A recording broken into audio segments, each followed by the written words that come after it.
नमस्कार दोस्तों, हम समझ रहे हैं कि ईरान में असल में हो क्या रहा है इस समय। ईरान में इस समय सड़कों पर प्रदर्शन हो रहे हैं, इंटरनेट पूरी तरह से बंद है, विदेशी पत्रकारों की एंट्री बैन है और सबसे बड़ी बात, ईरान की करेंसी रियाल लगभग बेकार हो चुकी है। स्थिति यह है कि एक अमेरिकी डॉलर के बदले में लाखों रियाल देने पड़ रहे हैं।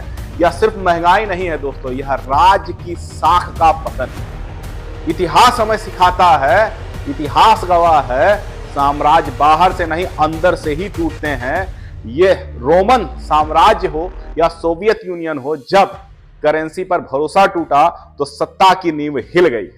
आज ईरान भी उसी मोड़ पर है। रियाल गिरा, मिडिल क्लास टूट गया है। जब करेंसी गिरती है तो सबसे पहले मिडिल क्लास की कमर टूटती है।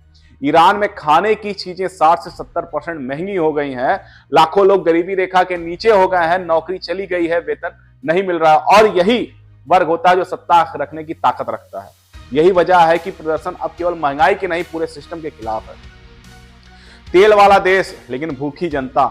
ईरान एक तेल समृद्ध देश है, लेकिन पैसा कहां से आएगा? प्रॉक्सी वॉर चल रहा है, क्षेत्रीय लड़ाइयां चल रही हैं, सत्ता की सुरक्षा नहीं है और जनता वह राशन और दवा के लिए तरस रही है। यहीं से सवाल उठता है, यह नाकामी या सत्ता की प्राथमिकता है?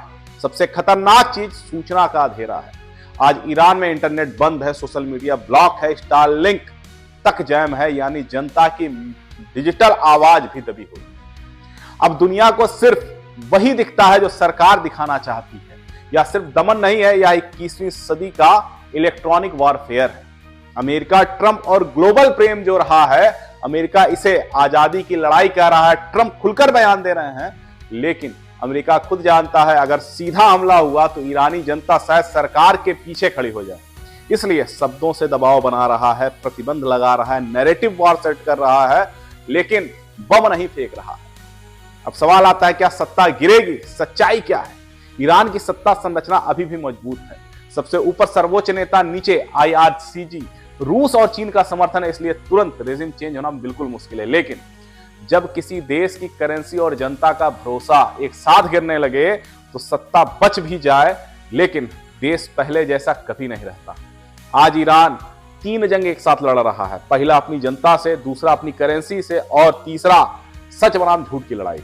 अब सवाल यह नहीं है कि ईरान बदलेगा या नहीं, सवाल यह है बदलाव की कीमत क्या होगी।